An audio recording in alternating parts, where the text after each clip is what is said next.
at the end of that 2-year period, he's now got a growth of $61,500. It can be an investment when it's used correctly. Casey Taylor, property investor and founder of Tailored Property Wealth, walks us through how costs like LMI can actually be used to boost your portfolio growth. As far as this comparison is concerned, Jim has stitched himself up.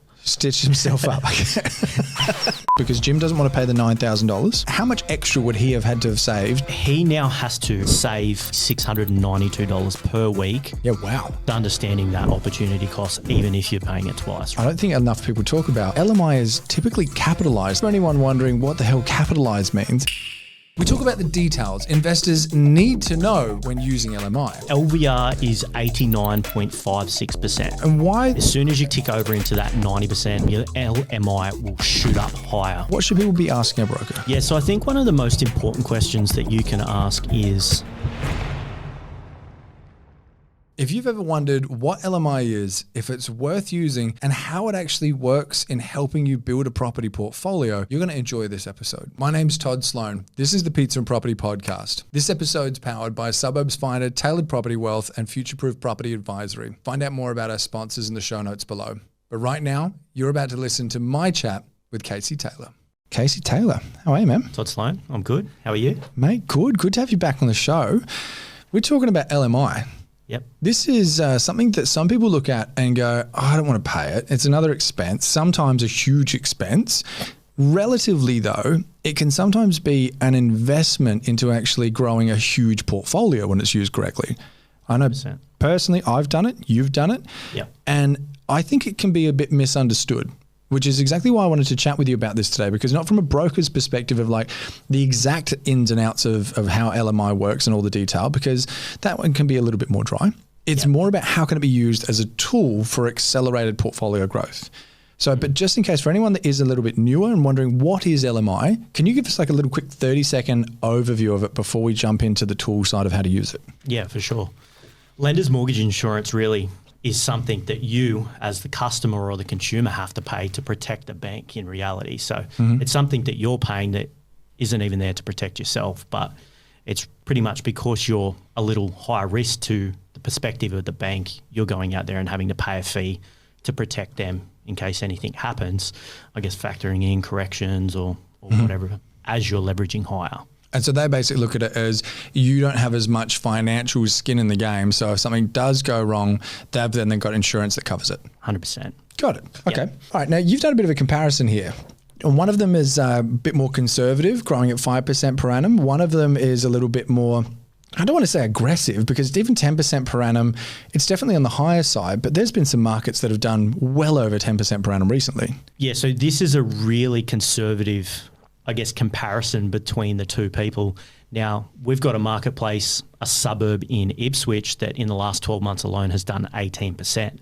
So, and over the last 3 years has done 55%. So then looking at a 5 and 10%. We're pretty conservative. Yeah, really conservative. Okay. All right, cool. So now as far as this comparison is concerned, we've got like a John and Jim classic story. Yeah. Okay. Jim has stitched himself up. Stitched himself up. All right. Who do you want to start with then? The stitches, or do you want to start with John? Let's start with John first. Okay. When's he buying first? John has bought in 2023. Okay. He's bought a 600K asset, and what he's done, he's went in with a 10% deposit, and he's paid lender's mortgage insurance of $9,376.66. Well, this is very exact. Very exact. I'm making sure it's accurate. And the total loan amount is $537,077. $537,000, you say? Yep. Yeah. Okay. 77 cents to be exact. 77 cents. Yeah. Gotcha. So the LVR is 89.56%. All right, and why the 89.56%? Yeah, so from calculating the lender's mortgage insurance, as soon as you kind of tick over into that 90%, it's another tier, and then it's just higher risk again, and your LMI will shoot up higher. Right, so it doesn't go up by like $1,000 or so, it goes up significantly. Yeah, so it's that balancing act, right, where you're using leverage, but also that fee that you're paying isn't blowing out massively. Yep. Okay. Gotcha. All right. So he's paying about $9,000 in LMI. He's using a 10% deposit or a 10.5% deposit to really stay under that 90% there. He's buying in 2023 600K asset. Talk to us about how things unfold for John. Yep. So for John, the first comparison is a 5% growth rate per year over that 2-year period. Okay. So because he's bought the 600K asset, at the end of that 2-year period, he's now got a growth of $61,500. Gotcha. Yep. So already things are looking good. Things are looking good. All right. And what about if it's 10% per annum? So he's outperforming the standard kind of 5.4-ish. Yep. But he hasn't killed it as much as what you've just referenced there with like Ipswich. Yep. What's he looking at then? Yeah. So if it's the 10% growth over that 2-year period, it's a massive increase in comparison to that 5%. Okay. So value increase is $126,000. So the asset value after that 2-year period is $726,000. $726,000. Yep. Okay. And now this is where we talk to old Stitch's Jim to see how much money he's left on the table, because Jim has waited until now in 2025. Yep. Because he wanted to save up an extra 10% deposit. Is that what you're doing? Yep. Extra 10% deposit to avoid that LMI altogether. Because as soon as you drop under that 80%, the bank doesn't identify you to be as high risk, don't have to pay that lender's mortgage insurance. Okay, so on the conservative side of things, if things have gone up 5% per year, Jim's now purchasing at $660,000, correct? That's correct. All right, but he's had to save extra money, yeah? Yep, that's right. If things have gone up to 10%, can we actually just look at the savings on the 10% side of things, because Jim doesn't want to pay the $9,000? Yep. How much extra would he have had to have saved now that he's buying the same asset for the $720-ish thousand? Yeah. He now has to save every single week consistently $692 per week just to be able to get to a point where he's got the savings for the 20% deposit on that new asset value. And I don't know who you know that can consistently save that amount per week, but it's a massive amount that you need to consistently put away every single week. I know a couple of people, but that's not a norm. That's a very like $692 a week. I know people that almost earn that per week. Yep. I definitely saved that back in the day, but I was working 2 jobs, and that was before prices of things have gone up massively over the last few years. And this is the power, and this is exactly why I wanted to make this episode with you, Casey, because like looking at this, and like let's imagine Jim can actually save the $692 a week, okay? Yep. And now I can already hear it in the comments section and go, yeah, but John's cash flow is going to be like, it's going to be harder to hold because he's more leveraged. He's potentially got a slightly higher interest rate. Yep. But Jim's kind of done it safer. And it's not saying what Jim has done is wrong. And if you want to save up the extra 20%, cool. But like it's the whole purpose of pulling apart the numbers on this and actually understanding that sometimes a saving is actually a loss of what's it called? Opportunity cost. Opportunity cost. Yeah. But if John had have actually had the ability, let's say both of them do have the ability to save $692 per week. Yeah. John's going to be slightly more negatively geared than Jim, isn't he? He is. What have you worked out there? Yeah. So under the assumption of having a slightly higher interest rate, so 6.5% for Jim with a lower risk versus John who's leveraged a little bit higher. So there's 0.5% difference there, right? The cash flow is roughly going to be about $7,000 more for John to hold that property per year, getting in at that 10% lender's mortgage insurance and not having to save over that 2-year period. So what are we knocking off there? $130-ish a week for John? Exactly right. So even if they had the same ability to save this larger figure, which let's face it, not many people would, like we just discussed, he could still save, just quick maths off the top of my head, what is that, like $550, $560-ish per week? Yep, roughly around that. So he's potentially got the extra money for a reno or a whole nother property. Yep, 100%. It's super powerful. What's the downside? Okay, because right now, and I struggle to find one personally, because you and I were chatting about this off air. My personal portfolio, number 1, 90-10, number 2, 90-10, number 3, 90-10, number 4 and 5, 90-10. It wasn't until I got to like 6, 7, 8, and then I started going 80-20s. You're a pretty similar story, aren't you? Yeah, that's right. So my first property, I went in with a 5% deposit, paid high amount of lender's mortgage insurance, and then because I wanted to be aggressive, that second purchase, although I got growth in the first one, I knew I had to do the exact same thing to get in sooner. So I went in with another 5% deposit, paid a massive amount of lender's mortgage insurance, it was $19K. But that's big. because of that, I then had 2 assets, and then I was able to use the first property to leverage into the third, and then I was able to use that second property to leverage into the fourth. Yep. And then all of a sudden you're using the third to go into the fifth and the fourth to go into the sixth. So it's super powerful to build that property portfolio fast. All right. So far, the only real downside that I'm kind of like seeing from what we're talking about is the cash flow side of it. But I know that there is more to this that people still need to be aware of. So I don't want to make it all sunshine and rainbows. Yep. What are some of the risks and the downsides to using LMI and being a bit more highly leveraged? Yeah, for sure. Because you're creating those additional costs on the way in, right? You need to factor in, am I going to need to sell this property in the short term, or will I sell the property in the short term? Because then it might not stack up, right? When you've got those additional costs, that's something you need to factor. And another one is, are you going to refinance in the short term, right, before that property performs in a way in which you're then in a LVR position where you're under that 80%. So you're not going out refinancing and paying lenders mortgage insurance again. There's really good points. Okay, so if someone's doing more of a flip kind of scenario, obviously refinancing quickly, it's a different scenario, but you're talking about someone buying with the intent of investing for the long term, but then what, like changing their mind 12 months down the track? Yeah, for sure.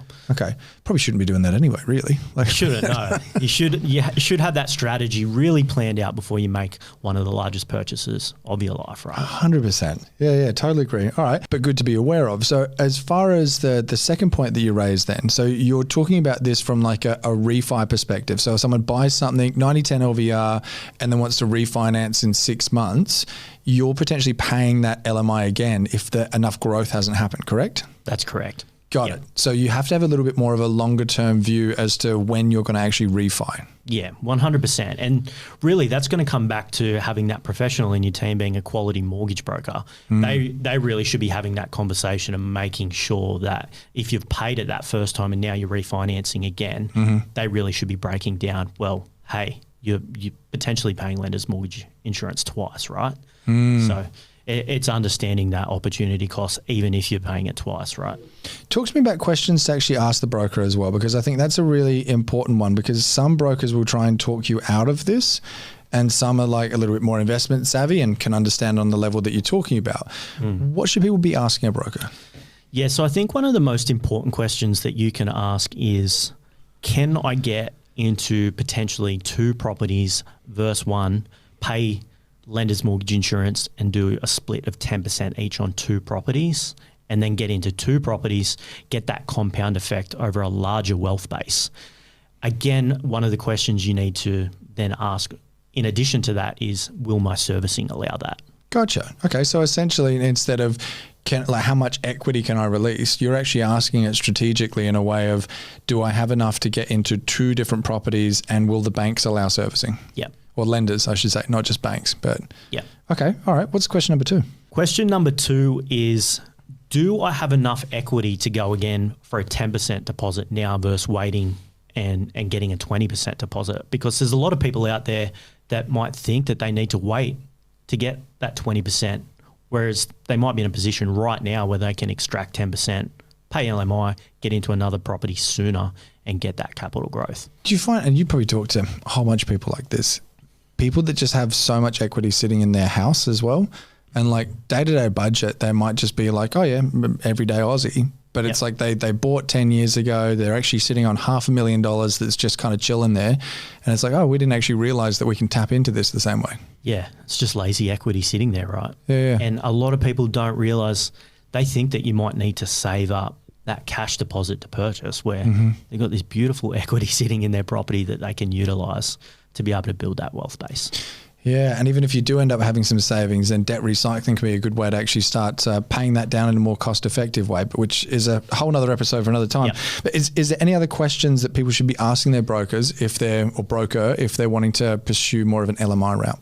Yeah, I think another good question, and this is more so for someone potentially starting out that doesn't have that strong cash saving right now, getting into that first property, is what lenders will allow me to get in with a 5 or 10% deposit, because you kind of have less options for that 5 to 10% deposit route for lenders.